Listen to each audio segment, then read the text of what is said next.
और दोस्तों UP triple SC लेखपाल भर्ती में आप देखेंगे एक गंभीर मैटर या फिर बहुत ही सेंसिटिव ये भर्ती हो गई है। और जो चयनित अभ्यर्थी हैं लगातार उनकी परेशानी जो है अगर देखा जाए तो घट नहीं रही है।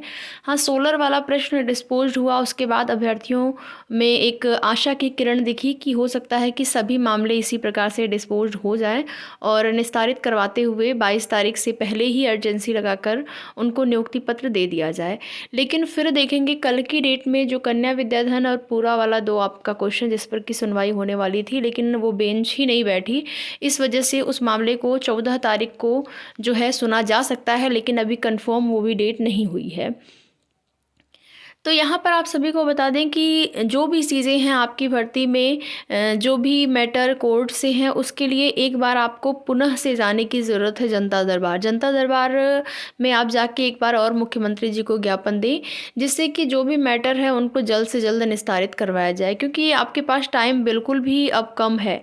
और जो भी टाइम दिया गया है, देखिए सुप्रीम कोर्ट ने जो समय दिया गया है वो समय आपका 22 तारीख तक पूरा हो जाएगा। जितने भी हाई कोर्ट में सिंगल बेंच में या फिर डिवीज़न बेंच में जितने भी मामले लिस्टेड हैं लगे हुए हैं, उन सभी मामलों को 22 तारीख से पहले पहले निस्तारित करवाने के लिए टाइम दिया गया है। और अगर नहीं निस्तारित हो पाता है तो समस्या बढ़ेगी, लेकिन अभी भी उम्मीद है कि ये मैटर निस्तारित हो जाएंगे। कुछ ऐसी भी रिट हैं जिनको वापस लेने के लिए आवेदन किया गया, जैसे आजीविका वाला जो प्रश्न था उस पर वापस वो रिट वापस लेने के लिए आवेदन किया गया है, जिस भी अभ्यर्थी ने रिट डाली है। और संभवतः कल की डेट में वो डिस्पोज्ड हो जाएगा। अभी जो है कल की डेट में संभावना है, कल के लिए दिखा रहा है। अगर आप केस स्टेटस देखें या कॉलेज लिस्ट देखें तो कल वो डिस्पोज्ड हो सकता है आपका जो आजीविका वाला प्रश्न है, क्योंकि उसको आवेदन किया गया है वापस लेने के लिए उस रेट को। तो वो तो आपका मान लीजिए उससे कोई मतलब नहीं होगा, अब वापस लेने के लिए आवेदन किया गया है तो वो तो डिस्पोज हो ही जाएगा। सोलर वाला प्रश्न भी आपका डिस्पोज हो गया है, बट यहाँ पर 3 ऐसे प्रश्न हैं जिस पर कि जैसे आपका कन्या विद्याधन पूरा जो कि 14 तारीख के लिए जो है डेट दिखा रहा है, 14 तारीख को लिस्टेड के लिए 14 तारीख को सुनवाई हो सकती है। और एक 13 तारीख को विंध्याचल वाला प्रश्न। और जो आपका विंध्याचल वाला प्रश्न है उस पर अभी कोई भी बहस नहीं हुई है। और जो भी अभ्यर्थियों के मन में डाउट हो रहा है उस प्रश्न को लेकर हो रहा है कि विंध्याचल वाले प्रश्न को जो है 13 तारीख को लिस्टिंग एप्लीकेशन लगी हुई है, 13 तारीख को उसकी सुनवाई हो सकती है आपके विंध्याचल वाले प्रश्न को। तो ये 3 ऐसे प्रश्न हैं जिस पर कि सुनवाई होने वाली है। और ये तीनों प्रश्न जो है इस पर जो भी मैटर है उसको निस्तारित होना बहुत ज़्यादा ज़रूरी है, ताकि जो भी जवाब है इन सभी मैटर को निस्तारित करवा के सुप्रीम कोर्ट में 22 तारीख तक तो 100% ही जवाब लगा दिया जाए।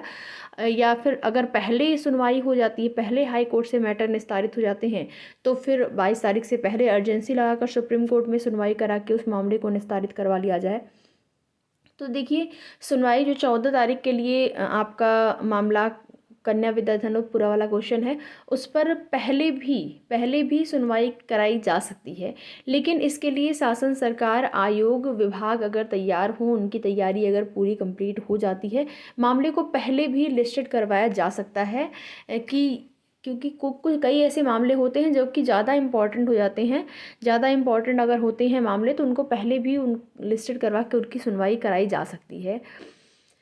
तो अगर मामला पहले सुना जाता है या फिर मामला मान लीजिए 14 तारीख को भी सुना जाता है, तो 22 मार्च से पहले पहले इन सभी मामलों को निस्तारित करवाना ज़रूरी है, तभी आप लोगों का जो ज्वाइनिंग है वो इस महीने हो पाएगा। वरना इस महीने भी कह पाना बड़ा ही मुश्किल हो जाता है। अभी देखेंगे जब अभ्यर्थी गए हुए थे मुख्यमंत्री जी से जनता दरबार में ज्ञापन देने, तो उनको वहाँ से आश्वासन मिला कि 1 महीने में आप लोगों की ज्वाइनिंग होगी।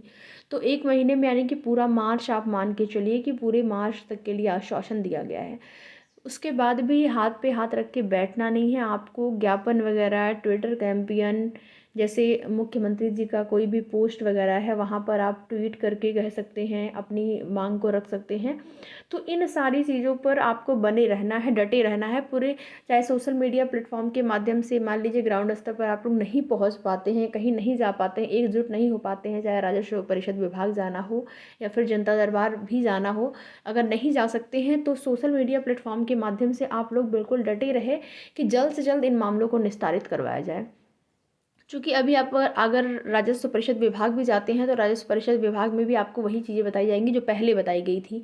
जैसे कि 22 तारीख को मामला लगा हुआ है और 22 तारीख तक वो कुछ नहीं कर पाएंगे, या फिर 22 तारीख को जो है जवाब लगाकर उसके बाद जो है आपकी भर्ती, जब 22 तारीख को जवाब लगा दिया जाएगा तो स्टे हट जाएगा यानी कि आपकी ज्वाइनिंग हो जाएगी।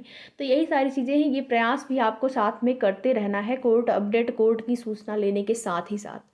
ठीक है, बाकी आगे की जो भी अपडेट होगी आप सभी को उसकी सूचना दी जाएगी। वीडियो में लास्ट तक बने रहने के लिए आप सभी का बहुत बहुत धन्यवाद।